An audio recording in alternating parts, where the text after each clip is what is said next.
Now at 6, bending the curve. New encouraging signs that we could be turning the corner in the coronavirus fight. The new directives to make sure it stays that way. Plus, it's tiring and it's exhausting, and it is a source of despair. From the front lines, we go inside a Newark emergency room and look at the mental impact that it's having on those working to save lives. and back from the brink, the emotional send-off for a New Jersey doctor who survived the virus. Good evening. I'm Chuck Scarborough. And I'm Natalie Pasquarella. New York and New Jersey have hit a new record single-day death toll for a second day now. Just in the past 24 hours, we know that 779 people in New York have died. Sadly, 275 in New Jersey. But there is some good news here. Hospitalizations continue to slow. And in the city, ventilator supplies are holding steady. But there is now an urgent need for surgical gowns. Almost 10 million have been requested. Now, new numbers from the city show that minority communities are being hit especially the hardest, specifically Hispanics and African Americans. Mayor de Blasio announced some new outreach initiatives to decrease those numbers. Now, New York State now has more cases than any country in the world. Yes, country, with nearly 150,000 cases, 6,268 deaths. More than 47,000 cases in New Jersey, with 1,504 deaths, and more than 7,700 cases with 326 deaths in Connecticut. We have News 4's John Chandler live for us in Fort Greene with the latest. John. Well, and Natalie, there is certainly encouraging news from the mayor and the governor today. Still an advice to keep cautious, which is why we are wearing our masks here as the city and CDC recommends. But the hospitalizations are down. That is encouraging news. And here at Brooklyn Hospital Center, the tent set up outside where typically patients would be screened has seen less activity. But inside, healthcare workers remain vigilant as they fight to save lives. New York setting another single-day high with 779 more dying from COVID-19. Mount Sinai allowing this look inside one of its COVID units, where patients require constant care. See if this patient requires mechanical ventilation. Still, signs of hope. Less patients are arriving to the city's hospitals for testing and treatment, though more will die despite doctors' best efforts. The bad news isn't just bad. The bad news is actually terrible. Newly released city numbers on COVID-19 deaths show the racial disparity that was feared. 34% are Hispanic, 28% black, 27% white, and 7% Asian. But city and state officials also projecting hope. There's no doubt that we are now bending the curve, and there's no doubt that we can't stop doing what we're doing. As hospitalizations flatten, Mayor de Blasio says the city has enough ventilators for this week, and he lowered his estimate for extra vents needed per day from 300 to 100 or less. This as military help arrives at Lincoln Hospital. Seeing hope and feeling warm weather, some New Yorkers venture outside for a walk or a run, but officials warn not to relax social distancing. The runners do not divert from their path. They don't slow down. They don't stop. They run within inches of you sometimes and are never wearing a mask, hardly ever. There's a lot of people. There's a lot of density. That's why. We want you to please stay home to stop the spread of COVID-19. Alex Rodriguez and Jennifer Lopez answering the governor's I Stay Home For hashtag, a sentiment echoed by healthcare workers on the front lines. We have patients here ranging in age from 31 to in the 80s, and we're working hard to save them. Now we've flipped around to show you the rest of the front of the ER here at Brooklyn Hospital Center. You see all of the paramedics, the ambulances lined up here. There's more good news from the mayor when it comes to frontline workers. The mayor says 276 NYPD officers and over 1,300 in the FDNY, including paramedics and EMTs, have recovered from COVID-19 and returned to duty. So another encouraging sign of hope. We're live in the Fort Greene section of Brooklyn. I'm John Chandler, News 4 New York. Encouraging indeed, John. Thank you very much.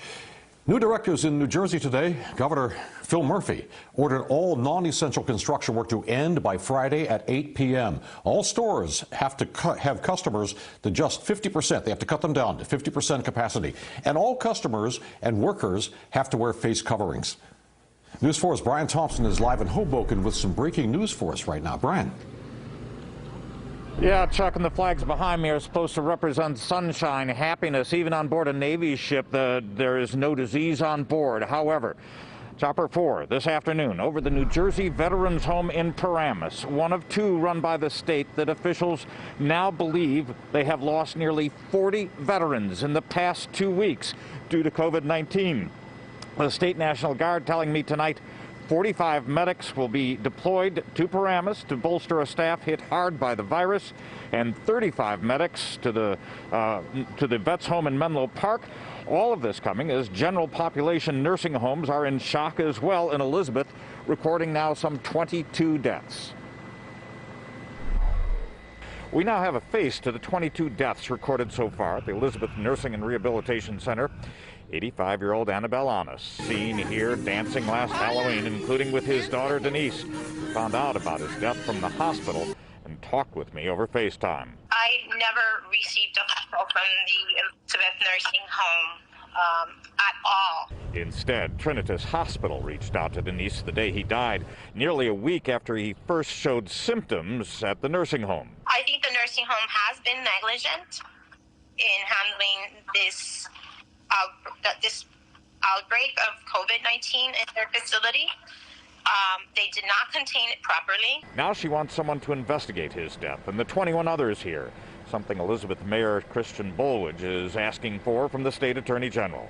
Really sad for the families. They're not even going to know if they succumbed to some other disease or they succumbed to COVID-19. All of this comes as Governor Murphy tightened restrictions at grocery stores and all essential businesses statewide. Following Hoboken's lead, employees and customers must wear masks and must allow only enough customers to fill a store to half its rated capacity. All non-essential construction must end by 8 p.m. Friday night. The governor touring the state's second field hospital, this in Edison at the Exposition Center, ready for a soft opening Saturday. We need to continue to be absolutely vigilant and, if anything, tighten as opposed to loosen. The governor's office announcing his chief counsel, Matt Platkin, testing asymptomatic positive. No test set yet for the governor. As for those Veterans Affairs nursing homes, the medics should start arriving tomorrow morning, and Paramus needs them the most, recording some 37 dead, all believed due to the coronavirus. Live in Hoboken, Brian Thompson, News 4 New York. So much need there, Brian. We thank you for that report. Also, now want to give you an update on the cases out of Connecticut tonight. Governor Lamont now says there are 49 new coronavirus deaths. That brings the total number to 326. Lamont says the Hispanic and African-American communities in the state have been the hardest hit. Many of the folks have bigger families and living in smaller apartments. So it's tougher just to social distance within your own apartment, your own residential dwelling. Governor Lamont says the state is working on providing extra hotel space for people in those crowded living situations, Chuck. Tonight, we take you inside St. Michael's Hospital in Newark, hit hard by the virus. Almost all the hospital rooms full of COVID patients there. Only a handful of ventilators left. News 4's Chris Glorioso has the story of one doctor's struggle in one of New Jersey's hardest hit communities. General consensus is that we're in a war, and just like any other war, there are mass casualties and hard decisions need to be made. If the fight against coronavirus is a war, Dr. Hamid Shaban is the field general at Newark's St. Michael's Medical Center. This is unfortunately what has become the new normal. As chief medical officer, he made this video diary, taking us beyond the emergency room doors. Just had a meeting right now. Last week, Dr. Shaban had to strategize the unthinkable. Who would get a ventilator if all the hospital's units were occupied? We had a very difficult discussion, a conference essentially, with regards to decisions with regards to intubations and terminal extubations in the setting of this critical ventilator shortage. For weeks now, Dr. Shaban and his staff have witnessed COVID exact an exceptionally brutal toll in Newark because the pandemic comes on top of other health epidemics like obesity, diabetes, heart disease, and asthma, all much worse in the inner city. It's been a tiring day. I'm exhausted. I'm fatigued. Last Friday, Shaban called his shift crazy, with 7 COVID patients going into cardiopulmonary arrest, 6 needing intubation, and 1 of them dying. What's very disturbing and what's very concerning is that a lot of the patients were young. Outside the hospital, Dr. Shaban took a rare break to speak with us in person at a safe physical distance. He stressed again, economics is often what puts his patients at risk. Social distancing is easy. However, when it comes to low income, the low income population, it's not easy to stay home. A lot of their jobs require them to still show up for work. After speaking with us, Dr. Shaban went right back into the emergency department, where he had just 7 of 45 ventilators available.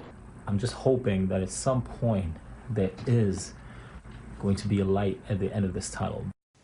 As of yesterday, the ICU at St. Michael's Medical Center was completely full, with 14 patients on ventilators scattered in other areas of the building. But there is some good news. As of today, the state came through on a pledge to provide 5 additional vents.